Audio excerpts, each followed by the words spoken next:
Hello students.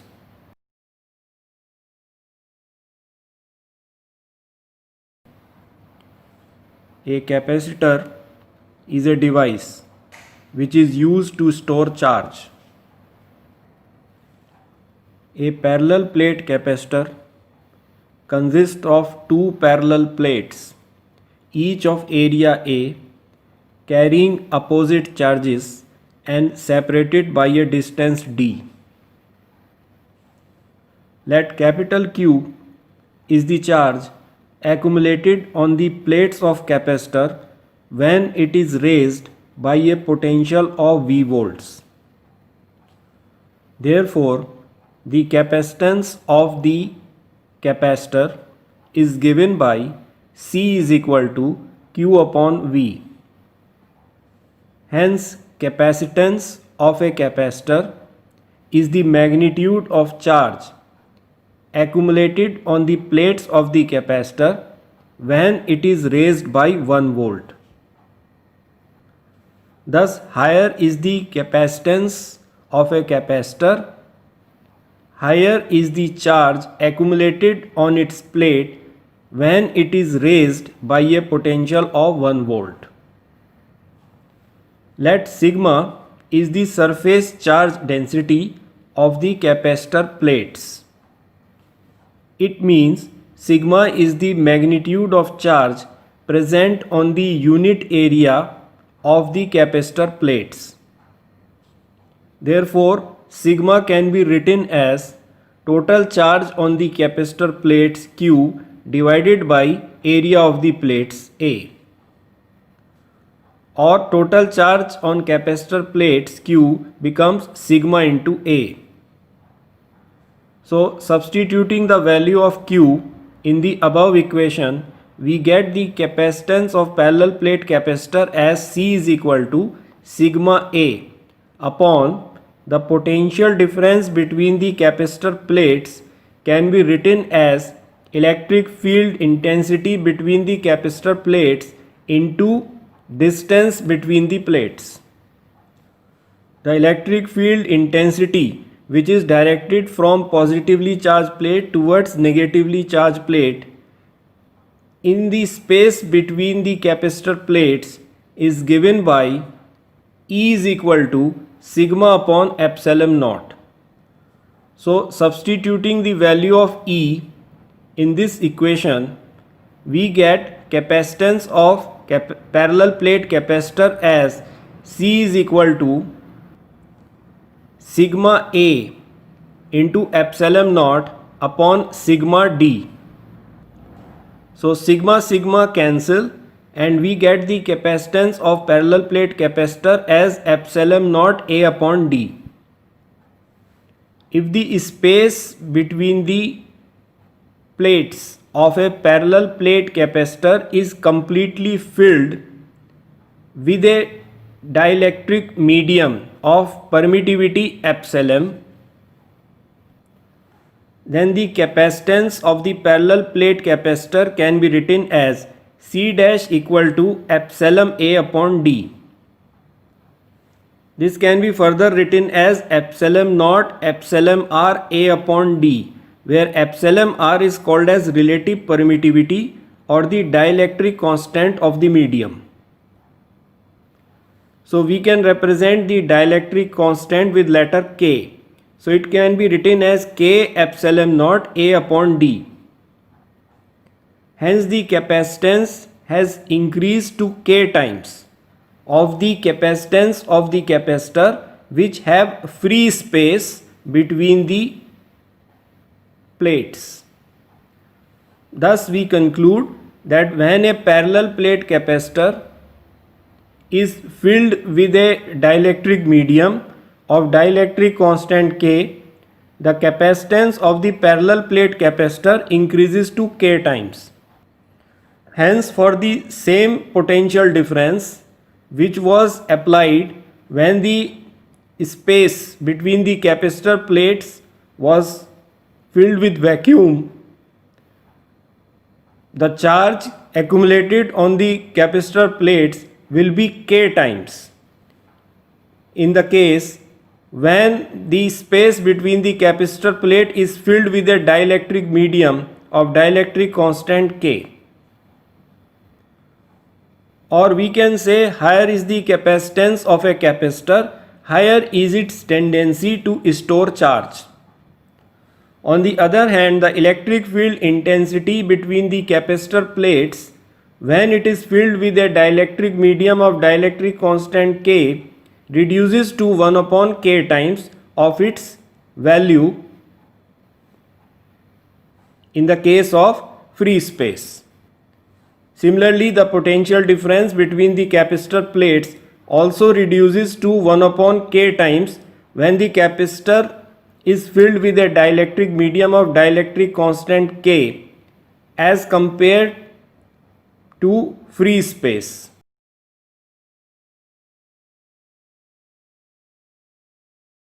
A spherical capacitor consists of two concentric spheres carrying equal and opposite charges.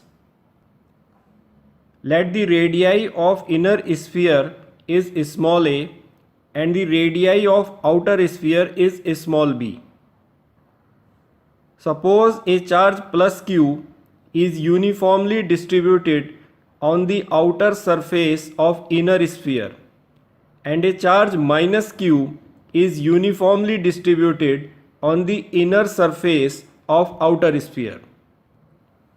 If the space between two concentric spheres is completely filled with a dielectric material of permittivity epsilon, then the capacitance of spherical capacitor is given by C is equal to 4 pi epsilon AB upon B minus A.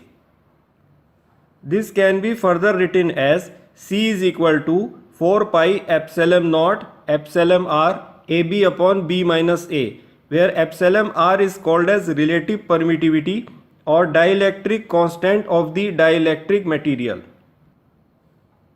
If the space between two concentric spheres is vacuum or a free space, then the capacitance of spherical capacitor is given by C is equal to 4 pi epsilon naught AB upon B minus A. Hence, on comparing the two equations, C is equal to 4 pi epsilon naught epsilon r AB upon B minus A and C dash equal to 4 pi epsilon AB upon B minus A, we get C is equal to Kc dash. Hence, the capacitance of a spherical capacitor in which the space between two concentric spheres is filled with a dielectric medium of dielectric constant K is K times of the capacitance of the spherical capacitor with free space between the concentric spheres.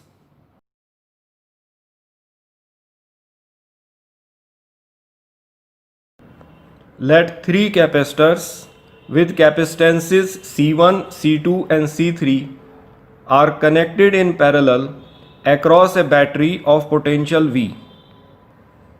In parallel combination of capacitances, the potential drop across each capacitor is same and equal to the potential applied by the source. However, the total charge Q supplied by the source is divided among the three capacitors in direct proportion to their capacitances as Q1, Q2 and Q3. Thus, higher is the capacitance of a capacitor, greater is the charge stored on its plates and vice versa. Thus, the total charge Q supplied by the source is equal to the sum of the charges on the plates of the three capacitors. Or in other words, we can write total charge Q is equal to Q1 plus Q2 plus Q3. If C equivalent is the equivalent capacitance in parallel combination of capacitances, then the total charge Q supplied by the source is given by Q is equal to C equivalent into V. Comparing equation 1 and 2, we can substitute Q as C equivalent into V, Q1 as C1V plus Q2 as C2V plus Q3 as C3V. So our equation takes the following form: C equivalent V is equal to C1V plus C2V plus C3V, which can be further written as C equivalent is equal to C1 plus C2 plus C3. Hence, in parallel combination of capacitances, the equivalent capacitance is equal to the sum of capacitances. To determine the magnitude of charge Q1 on plates of capacitor with capacitance C1, we multiply the potential drop across the capacitor with its capacitance C1. So we get Q1 is equal to C1 into V. Now from equation 2, V can be written as Q upon C equivalent. So substituting the value of V, we get the charge Q1 on capacitor with capacitance C1 as Q1 is equal to V into C1. So from equation 2, V is Q upon C equivalent. So it becomes Q upon C equivalent into C1. Similarly, the charge Q2 on capacitor with capacitance C2 will be given as Q2 equal to C2 into V. So from equation 2, V is equal to Q upon C equivalent. So substituting it, we get Q2 equal to C2 into Q upon C equivalent. So Q2 becomes C2 into Q upon C equivalent.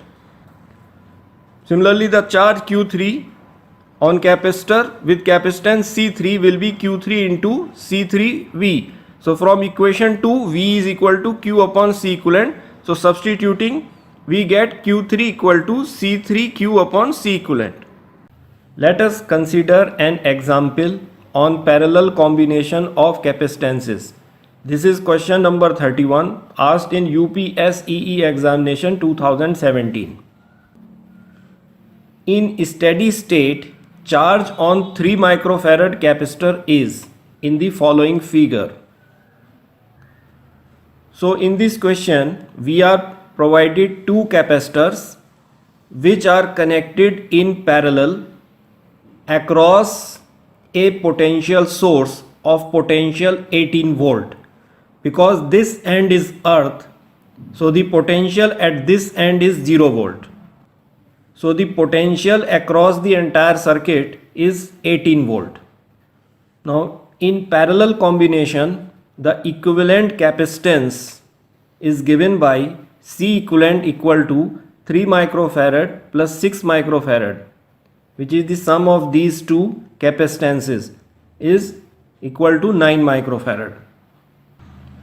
Now to determine the magnitude of charge on the capacitor of 3 microfarad, we divide the capacitance of 3 microfarad with the equivalent capacitance, and the ratio so obtained is multiplied with the total charge, which is accumulated on the plates of both the capacitors.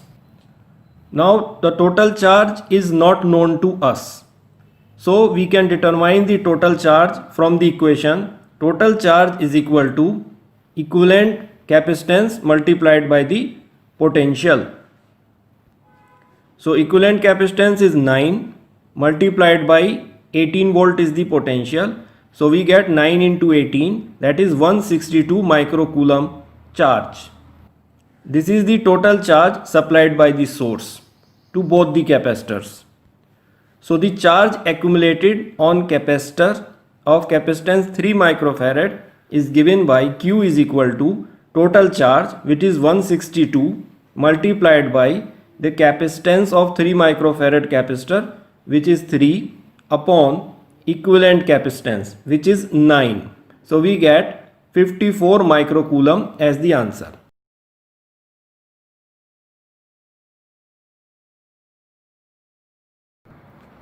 Let us consider three capacitors with capacitances C1, C2 and C3 connected in series across a battery of potential V.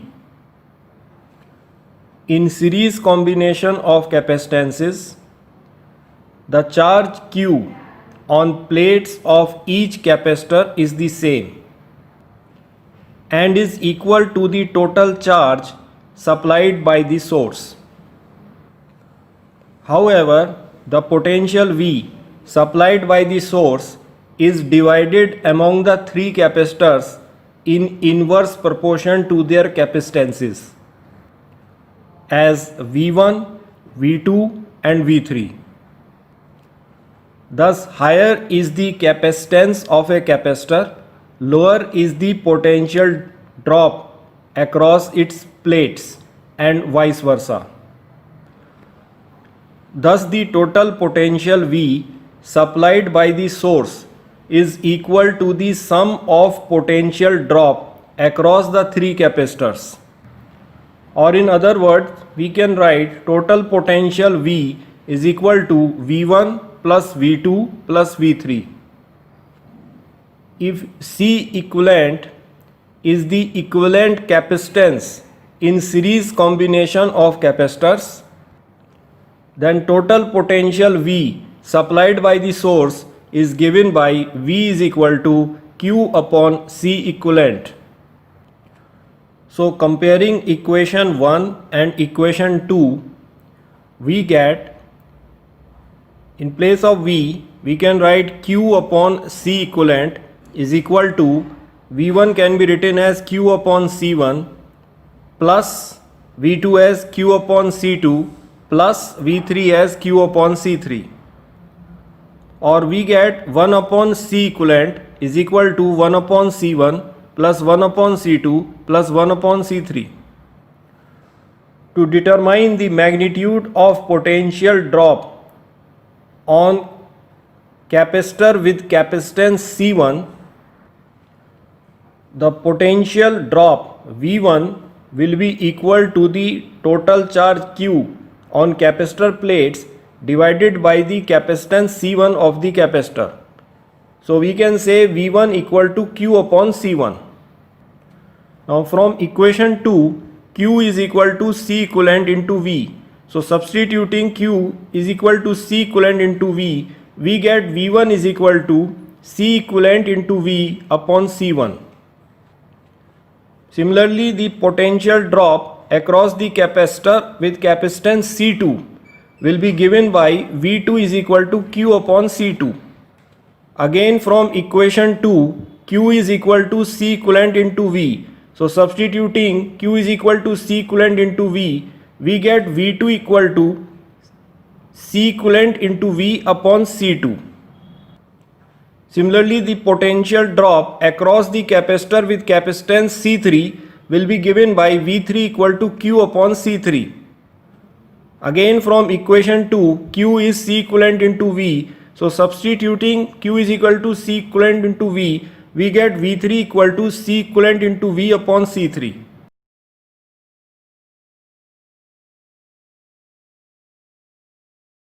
Let us consider a capacitor with capacitance C connected across a source of potential V. The charge on the plates of the capacitor starts increasing with time. Let Qt is the instantaneous charge at any instant of time t accumulated on the capacitor plates. At any instant of time t, then instantaneous charge Qt is equal to capital Q into 1 minus e raised to the power minus t upon RC, where capital Q is the maximum charge that can be accumulated on the capacitor plates, each of area A separated by a distance d. R is the resistance of the wire and RC is called as capacitive time constant. It is defined as the time interval in which 63% of the maximum charge Q is accumulated on the capacitor plates. From the equation, it is evident that when t approaches to infinity, then e raised to the power minus t upon RC approaches to 0. Therefore, the instantaneous charge Qt becomes maximum charge Q. So it indicates that at an infinite time, the capacitor is completely charged and attains the maximum charge on its capacitor's plates, which is capital Q. As the capacitor starts charging, the electric field intensity between the capacitor plates directed from positively charged plate towards negatively charged plate increases with time.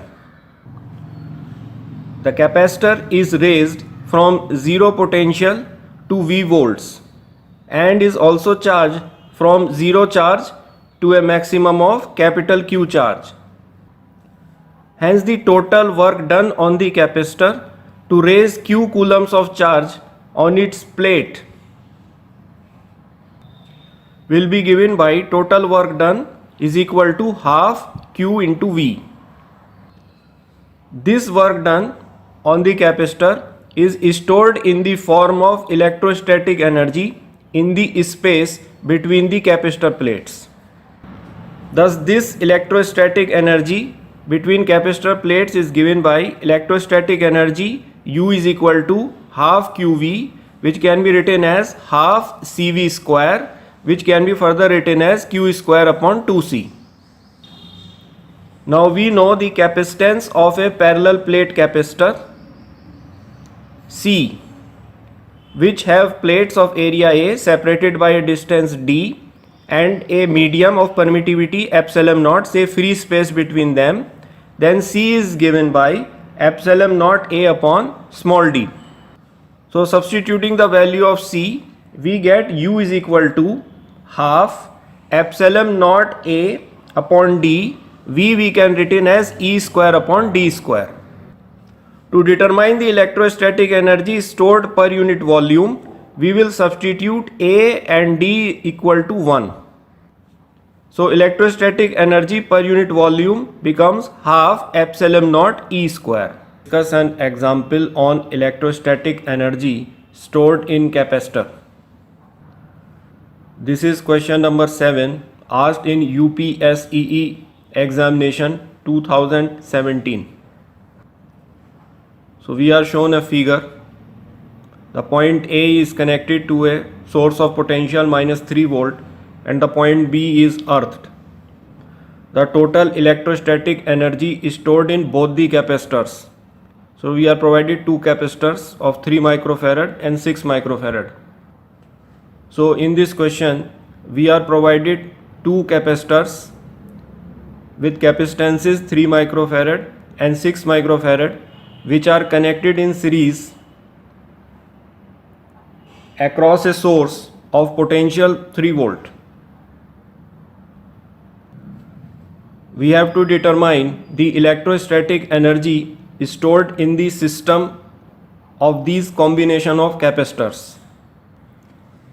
The electrostatic energy stored in this combination of capacitors which are connected in series is given by U is equal to Q square upon 2C equivalent, where Q is the total charge on each capacitor connected in series and C equivalent is the equivalent capacitance of the combination of capacitors connected in series.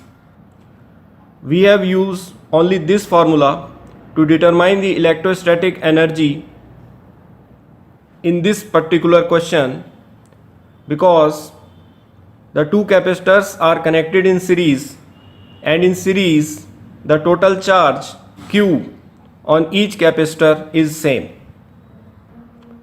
So both the total charge Q and C equivalent is unknown to us. So for series combination of capacitances C1 and C2, we can determine the equivalent capacitance as 1 upon C equivalent is equal to 1 upon C1 plus 1 upon C2. And the charge Q stored on each capacitor can be determined as Q is equal to C equivalent into V. So substituting the value of C1 and C2 in this equation, we get 1 upon C equivalent is equal to 1 upon 3 plus 1 upon 6. So 6 is the LCM, we get 2 plus 1 upon 6, which is 3 by 6. So C equivalent is 6 by 3 or 2 microfarad. So we can substitute the value of C equivalent to get the charge Q stored on each capacitor. So the charge Q stored on each capacitor become C equivalent is 2 microfarad, which can be written as 2 into 10 raised to the power minus 6 multiplied by potential is given in the question as 3 volt multiplied by 3. So we get the charge as 6 microcoulomb. So hence the electrostatic energy is stored in both the capacitors or series combination of capacitors is given by U is equal to Q square upon 2C equivalent. So substituting the value of Q and C equivalent, we get Q as 6 square into 10 minus 12 upon 2 into C equivalent is 2 microfarad. So 2 into 10 minus 6. So on solving we get it 9 microjoules.